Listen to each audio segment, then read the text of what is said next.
Now my folks were, they were entrepreneurs. They, as I said before, they had a little store, and then they had these apartments they were renting.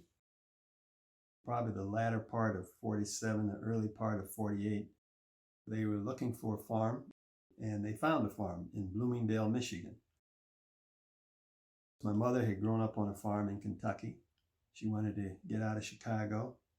So they bought this farm, and since they couldn't go to it right away, they got a caretaker to take care of the farm, a man named Mr. Moe.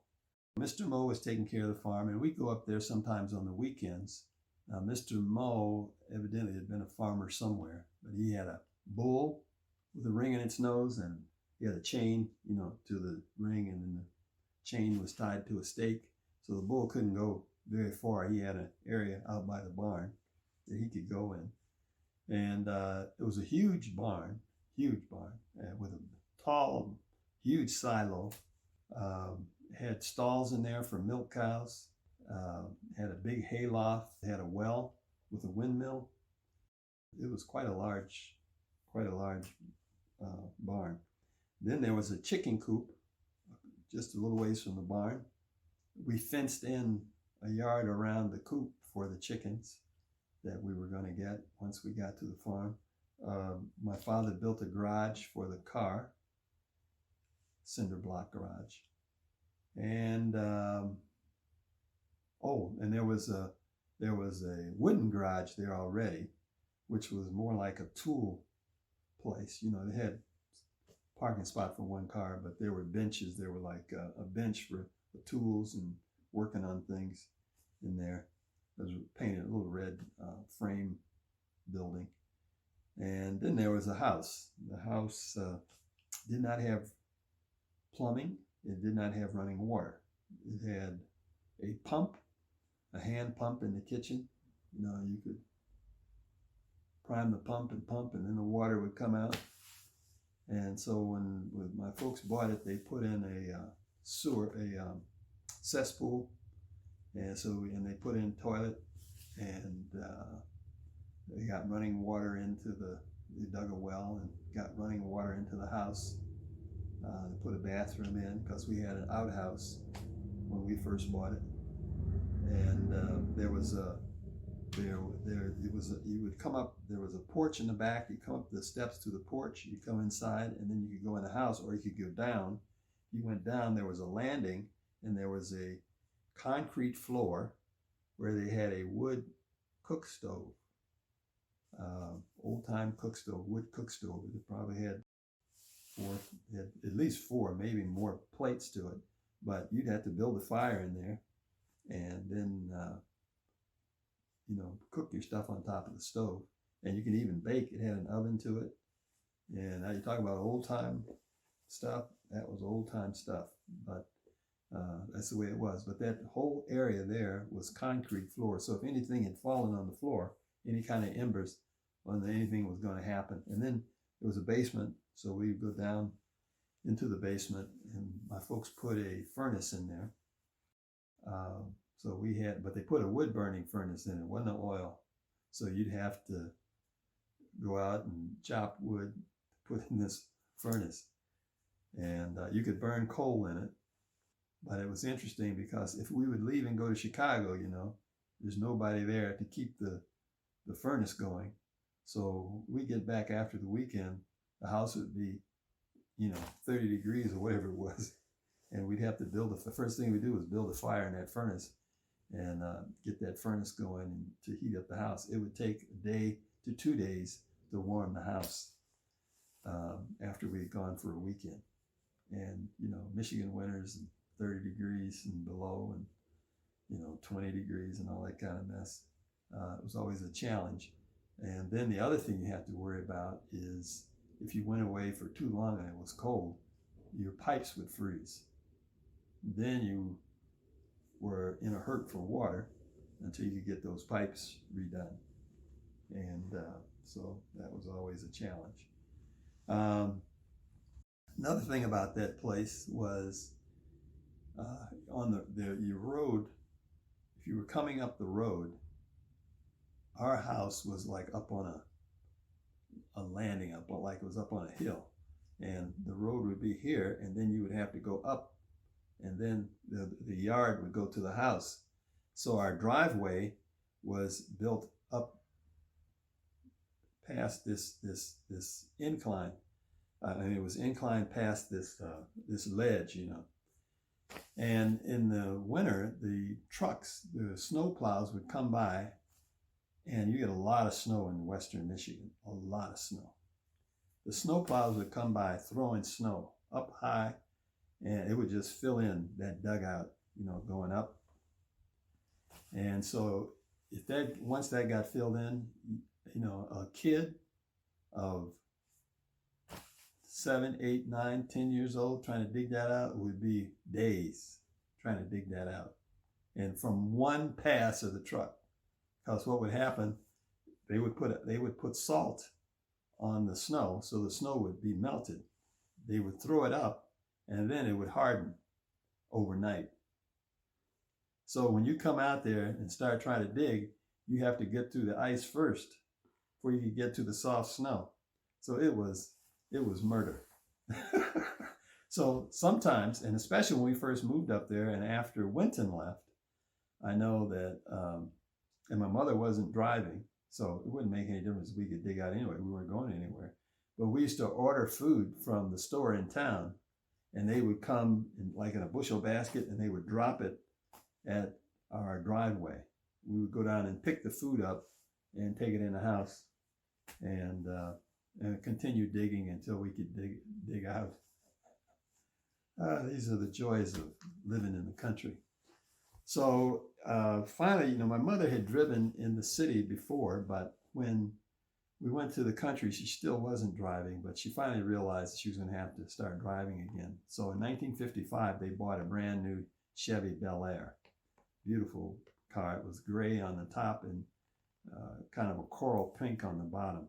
And it was a 4-door. They bought that. My mother was back into driving. So we had transportation. We go pick up our own food, and we didn't have to worry about somebody coming to pick us up to go to church.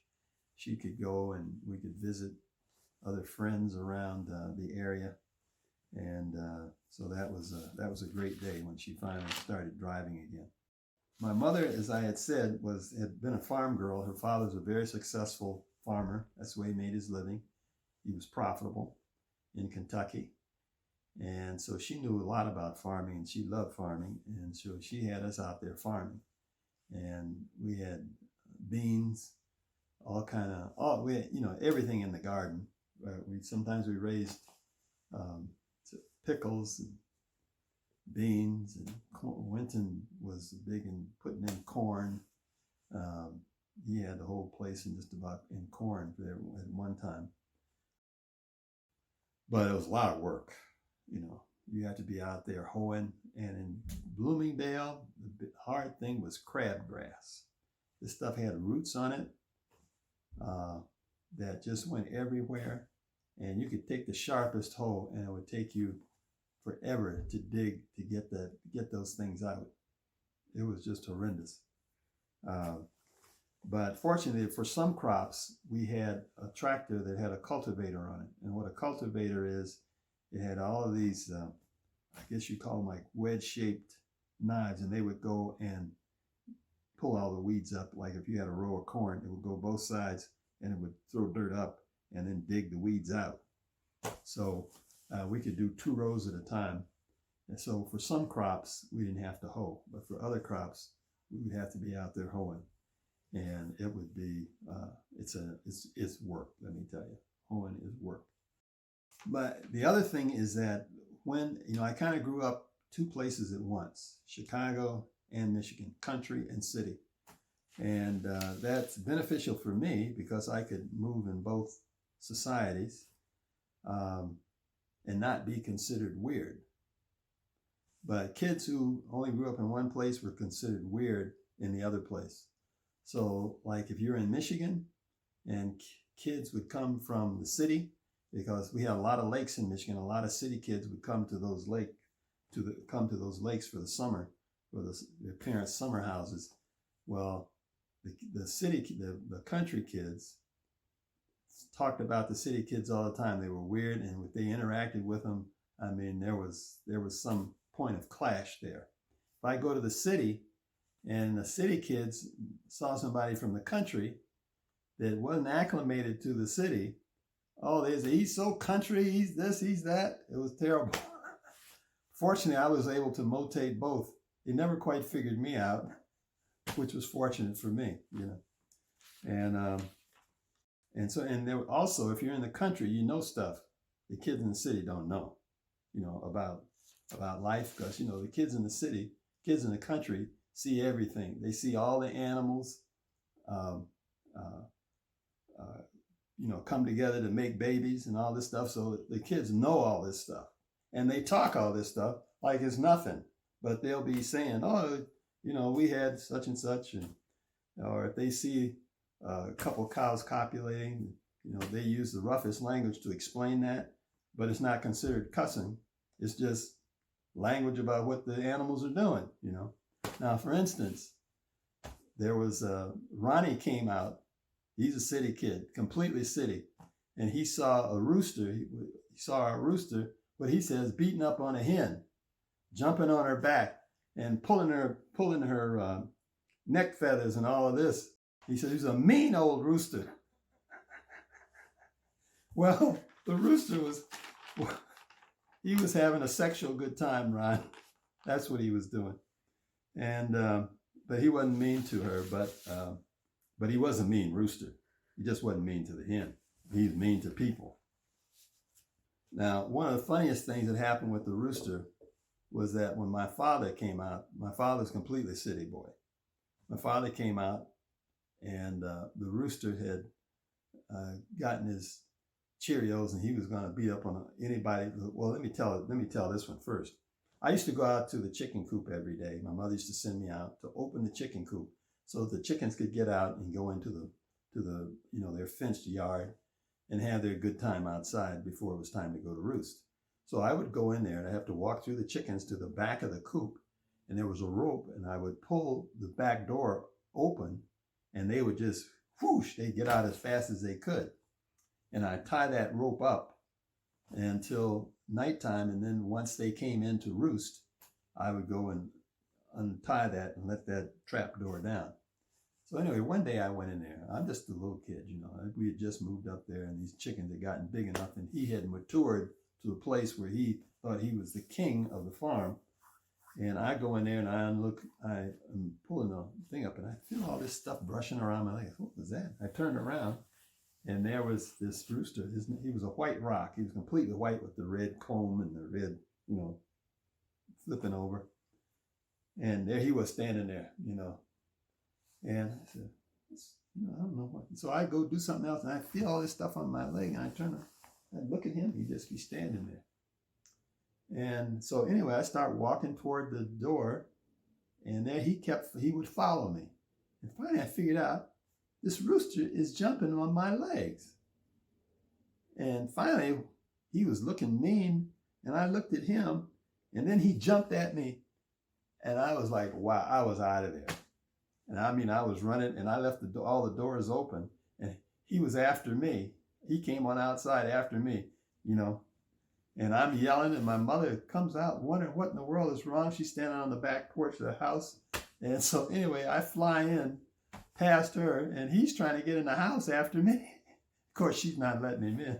So that was a funny little thing. So she sat me down and was telling me about the roosters, about how they act, and said, I can't let him chase me like that. I have to get a stick and fight him off. So I said, oh, okay. So I got myself a stick the next time I went in there. Sure enough, here he come again. So then it was me and him and the stick. Bip! And he come at me, you know, he's going to flap at me, and I'm bip! And then we're bip, bip. So finally he learned, don't mess with him because he's got a stick. Okay, so then my father came up to the farm. And of course, he's a city boy. He doesn't know about the rooster. And the rooster started jumping him.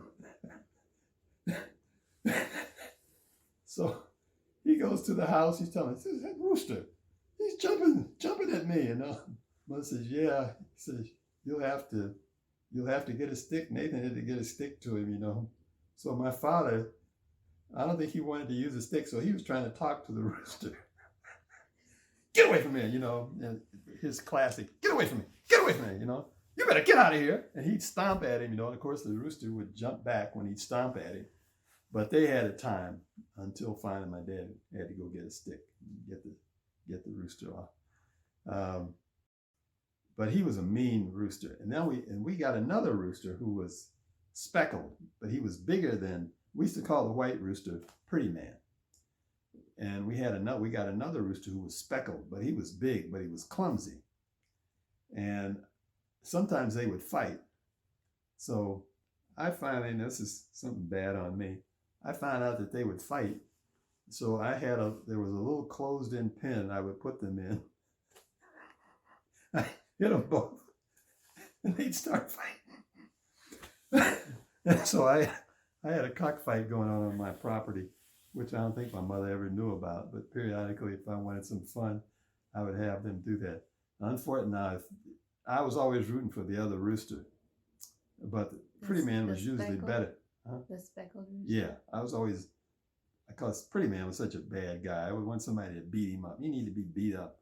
So I would try and get them fighting, and if Pretty Man started getting the best of him, I'd stop the fight. But every once in a while, this guy would clean Pretty Man's clock, I mean, he'd get him. But he was so clumsy, he didn't win most of the time. I had to stop the fights before it got too brutal. Ah, boy, let me tell you. Another thing that used to happen was when Winton left, after 12th grade, of course, he left and went to Andrews. Then I had to get on the tractor. So now Mother was going to show me how to drive. Now, she didn't drive. And how old were you? How old were you then? I was in 8th grade, so I was in 4th grade. So I would have been, 9. So she taught me how to drive the tractor. Now, here's the thing. Most of the kids in my class were already driving tractors because, their parents were real farmers. So these kids they started driving tractors as soon as their pedals could hit. Their parents had them doing some things on the tractor. But anyway, when I was 9, my mother got out there with the book teaching me how to drive the tractor. And, letting up off the clutch is the hardest thing. And because if you don't let up on it slow enough, it was a triangular base, 2 small wheels together in the front and 2 big ones in the back. That thing would lift up. If you let off too quick, it go. And that was kind of scary. So anyway, I'd be lifting off. It'd be 10 minutes from me lifting off of the clutch, sitting there, and my mother would be getting, go ahead, lift off the clutch. Well, you need to do it faster. What is going on? So anyway, but we finally got it down, and I started driving the tractor then and doing things. But she was always there directing and showing me how to motate. And now I know that Hank told me it was the same thing with him. She had a book and she was trying to teach him how to drive when I left it. And he was in 4th grade or 5th grade, whichever it was when I left. That's the way we learned. And then we had to learn I learned how to put the implements on the tractor. It doesn't seem like I had any help. It seemed like I was out there. I think she did help me once, yeah. But putting the cultivator on was the hardest thing. And, these were all hydraulic instruments, so they had to attach right to the tractor. So you had to have the tractor in the right place. And when you dropped them off on the ground, and you'd pull in between them, and then you'd pick them up and then have to put them on the bolts that were on the tractor, and then tighten those bolts down after you got it on. And if you're putting on the plow, that was another ordeal, because that went on the back. And there were no wheels on these things because they were hydraulic. So they had to, in other words, when the tractor's moving, there's no wheel on the ground. Everything's up on the air on the tractor. So to get them on the tractor, you have to lift them up to the tractor and put them on. And so that's what made that hard if you're a little kid, trying to do that. If you were an adult and, with normal strength of an adult, it was like cakewalk, shoom, shoom, and you're gone. but it would take me, seem like an hour to get those things on and get them tightened down and everything. But let me tell you, sure saved a lot of work. If you could get those things on, it saved a lot of work. When I went to school there in Michigan, we were integrating the school. Now, this is not a tough integration like you would have in the South, but it is an integration. And at the school there in Bloomingdale, the teacher, the first grade teacher, remember I just come from this ordeal of losing my best friend in kindergarten. And I come up there and I have a teacher that doesn't want me in the class. And so she said I was supposed to go to some little class, little one-room school down the road. We went down there and they said, no, he doesn't come here. My mother had to go back up to the school and get me re-enrolled in the school there. And when I got into school, she really didn't want me in the class. I used to read the story, Little Black Sambo, every day. Every day she read Little Black Sambo. And it's about a little boy in Africa. And dig this, there were tigers in his life. And these tigers, something about these tigers ran until they turned into pancakes, and then he ate the pancakes or something crazy like that. And but it was a demeaning story, and it wasn't a part of the curriculum. It was something she wanted to read all the time, because the curriculum reader was about Dick and Jane, which was read all over the world. I even understand Ruth, we used to read that in Africa. So anyway, she had me so buffaloed I couldn't learn. And she had me in the lowest reading class, in with those who were retarded. There was one kid in there named, we called him Duck, because he sounded like Donald Duck when he talked, and his name was Donald. So we just called him Duck, and he didn't mind. They're not little kids. Duck this, Duck that. He was just happy with it. Another kid in there, he had a problem reading, and I was in there with those kids, and so. And this was what they called the E class. A class was the best, the E class was the worst. And I couldn't learn to read. And so one day my mother says, there's no reason you can't read. Everybody in this family reads. You don't have a problem reading. You're going to read. I can't read. You're going to read. I can't read. You're going to read. So she said, get your book. So she got the book. I got the book. And so she says, now, here's what it says. It says, see Dick run. Say that. I said, see Dick run. Say it again. See Dick run. And, there was a picture there of Dick running, See Dick run. See Dick run. Okay, now what is, over this other page, it says, see Spot play. And there was a little dog, and he was jumping up and down or something, So see Dick run, see Spot play. See Dick run, see Spot play. Say it. I used to have to say it. Here's this word, see, Spot, and run, and see Dick play, and see Spot run, and So she told me what all these words were. I was supposed to repeat them after.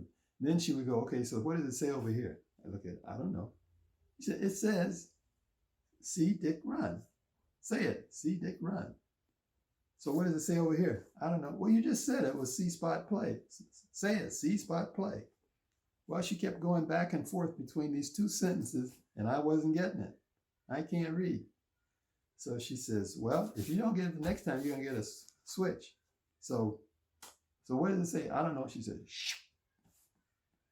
What does it say? I don't know. Shh. What does it say? I don't know. Shh. It says, see Dick play. Say it. See Dick play. Now, what is this? So what does it say? See Dick play. What does it say? See Dick play. See Dick play. Okay, what does it say on this page? I don't know. It says see Spot run. Say it. See Spot run. Okay, now go ahead. What does it say on this page? I don't know. It says see Dick run. So, see Dick run. Okay, what does it say over here? I don't know. It says see Spot play. So anyway, because I wasn't getting it right, I would get a switch every time. And of course, I started bawling at some point. And there we were, me and her. But you know what? By the end of the night, I said, what does that say? It says, see Spot play. What does it? See Dick run. What does it say? See Alice jump. See. I was reading the whole book by the end of the night, because those switches were a motivator, let me tell you. So anyway, that's the way I learned to read. And she said, now there, you know, she put down her work and was done. Now going back to school and read, you know. So anyway, of course, over time, I progressed from the E class to the D class to the C class to the B class. The witch wouldn't let me go to A class. My mother said, that's all right. Don't worry about it. We'll take care of that next year. But this lady was Mrs. Martin. She was an evil, evil lady. Because another thing she would do, like they would hand out musical instruments. We had bells, we had triangles, we had like a xylophone with all those, you know, different sounds on it. We had drumsticks. Had a bunch of different things, and we would pass this out during music, and we would play all these things. You know what I always got? Sticks. Every time. Sticks. Sticks. Sticks. Evil lady. And but anyway, you know, I had to weather that. And you know, the civil rights movement has always been won on the backs of children. And I think sometimes we forget that. Kids have had to stand the ground and carry this race forward. So I did my part. I did my part. I had to deal with this woman. But guess what? I didn't have it quite so bad. Because 7 years later, here comes Hank. Hank will have to tell his story, but she was still there in the school. And I used to watch her. And I would see her, and she would be out, and she would be talking to Hank, and she'd have her arm around him. And I said, oh, the witch has changed. How about that? That's pretty good. So I didn't worry about it anymore. But lo and behold, after we were grown, I asked Hank, I said, how was that old lady anyway? She used to read Little Black Sambo every day. She hadn't changed a bit. All she'd learned to do was put her arms around us, you know. She hadn't changed a bit. And he said, so he had her for first grade. And then guess what? When he went to second grade, they changed her and he had her for second grade. Oh my goodness. He'll have to tell you the story. I said, well, finally he says, then we moved to Hartford for third grade. I said, well, that was better. He said, nope, we had a lady there that was worse. And people say it's not systemic. It's systemic. But I'll say this, the rest of the school was fine. She was the biggest problem I had when it comes to teachers. She was the biggest problem. Now, I did have another problem in first grade, and that was a guy named Mike Brown. He used to come out every day to beat me up. And I couldn't, I was buffaloed so much by her, I couldn't defend myself. And my mother used to make her mad because she said I'd be ready to pick a fight with Winton. You know, somebody who's twice my age. I'd be ready to pick a fight with him and fight him and, you know, fly into him and, you know, with all arms swinging, but I couldn't fight this little boy at school. So she says, you're going to fight. And Winton would sometimes hear my mouth screaming on the playground because the elementary school and the high school together, you know, small town, 500 people in the town. So, and 100, I think he had 147 in the high school. Yeah. And so he would have to come and save my little behind. So he got tired of it. So he came home telling mother one day he was tired of that. So she got a switch again, gave me a good beating and told me, said, you come home beat up today, you're going to get some more of this when you get home. So I went to school that day. Oh my goodness, Mike's going to beat me up and then I got to go home and get another beating. Mike started this mess. I flew into Mike with all fours. I mean, I hit him with such a flurry, he never knew what hit him. He went down on the ground and I jumped right on top of him, all fours. Just like that, you know, just the windmill. Bip, bip, the blows were hitting him so hard and so fast, he couldn't do anything. He was messed up. The boy's face was so red when somebody picked me off of him, Winton. And he told me, shut up, you're winning, you won. Shut up.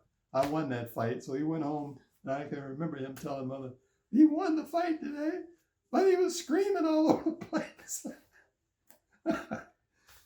So anyway, after that, Winton told me how to box, because he was a good boxer. And matter of fact, he got on a couple of scrapes on the playground, and we went to the gym. Everybody was invited to the gym to see the fight. he went in the gym and they put the boxing gloves on, he and this other boy. It wasn't but a few seconds, this boy was down and the fight was over. So he taught me how to box, and I remember that week after, the day after I beat Mike Brown, they tried to send somebody else. They tried to pick another boy, and every boy they'd send, I'd beat the stew out of them. So that after a week, no one wanted to fight me anymore, and I was in good shape. And of course, then Winton taught me how to box, and so I was able to take care of myself forever after. But that was our integration of the school there.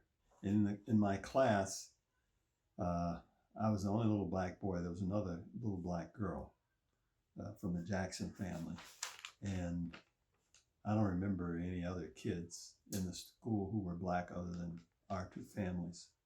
Oh, yes. Now, as I was saying, I grew up both places, Chicago and in Michigan. They're very different. But obviously, one's one of the largest cities in the world, and then when you're in the country, our little town was 500 people. We had one stoplight, and it wasn't a stoplight; it was a flashing red and a flashing yellow. And we had a tavern, we had 2 grocery stores, and a drugstore with a fountain counter, or with a lunch counter, and one doctor's office. He was there either 2 or 3 days a week, one or the other. And we had a car dealership, a Chevrolet car dealership. And that was it, Oh yeah, we did have an appliance store where they sold, refrigerators and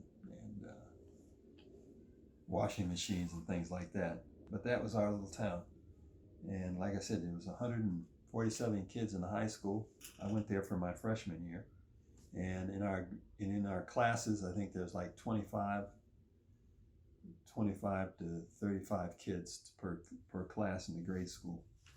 And pretty much you knew everybody in town. Everybody knew you. Especially family-wise, everybody knew the families. So you may not know all the kids in the family.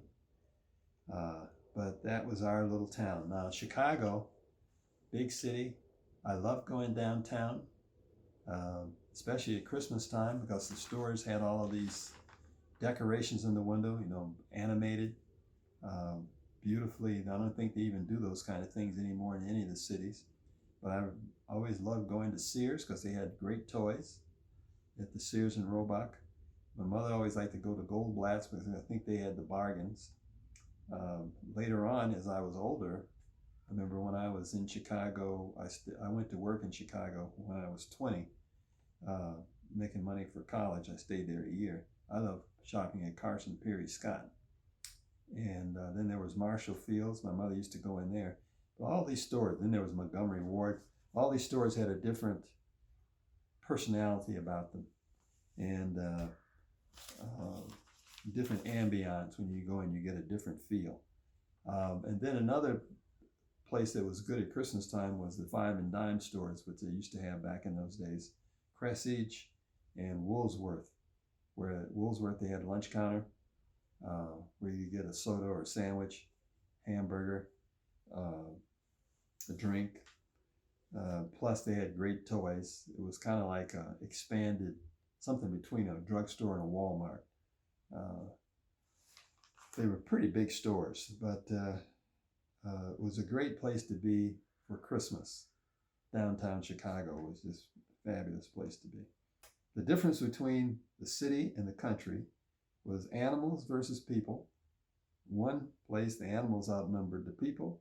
The other one, the people outnumbered the animals. The houses are far apart in the country, very close together in the city.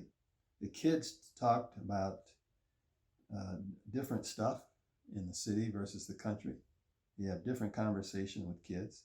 Kids know a lot of stuff in the country. They know a lot of adult things about their farms. And in the city, kids don't know much about what their parents do. And as I mentioned before, the kids all drove tractors at a young age. They went hunting at a young age. They had guns at a young age. Most kids had 2 guns. They had a rifle and a shotgun. When the kids were young, they had 410s. They call it a 410 over and under, and which is a shotgun and a rifle. And then as they get older, they get a 16 gauge or a 20 gauge shotgun to hunt with. There was a lot of pheasant hunting in the area where we were, pheasant and ducks. Did you have guns? Yes, we had guns. We had 16 gauge shotgun. We had 2 22 caliber rifles. What we really needed was a 30-06, which would take down deer. Then we could have gone deer hunting. But that's all right. I wasn't much of a hunter. Winton used to hunt and fish. I didn't mind fishing. I did quite a bit of fishing. But hunting was, you really need somebody to teach you how to hunt, because that's a skill set, and I never had anyone to teach me how to do that. But there's a whole skill set that you need if you're going to hunt with a rifle or with a shotgun. I think that pretty much sums up the early years for me. That takes me up through first grade. And I could say this: I loved being in the country, and I love some parts of being in the city. I was glad I grew up primarily in the country, though. So I think the life that I had, as far as a kid, was probably the best I could have designed for myself. Yeah.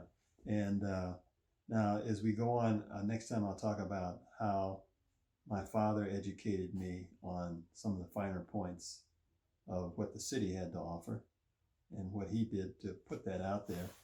There are a lot of things I think he should have done probably differently, but I don't think he understood what I was dealing with in the country. But he did what he could, and I had some great experiences, which I'll talk about in another one, like meeting the Emperor of Ethiopia, going to various parades that were around, and then some opportunities I missed, like the moving of the submarine into the new science of industry. But just a lot of really good things that Chicago had to offer that I was able to take advantage of.